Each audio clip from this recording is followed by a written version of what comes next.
If you're annoyed with TikTok notifications, here are a couple of ways you can simply go ahead and turn it off. So the first thing you want to do is simply go ahead and open your TikTok application, then tap on the profile on the bottom right hand side of your screen. Then tap on the top right triple dot icon and tap on settings and privacy.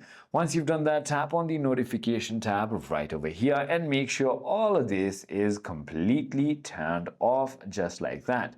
Well, there is no other way to do it, so you will have to actually do it manually, just like how I'm doing. So you can also go to in-app notifications and turn all of these off as well, just like that. So it is as simple as that. If it still bothers you, then you can also do it from your phone settings. So go to settings and then scroll all the way down until you find apps. Now you want to find TikTok in this category. Finally, you want to tap on notifications and simply turn off allow notifications. It is as simple as that. I hope this video clarified everything for you. If you have further more queries, feel free to comment down below and I'll see you on the next one.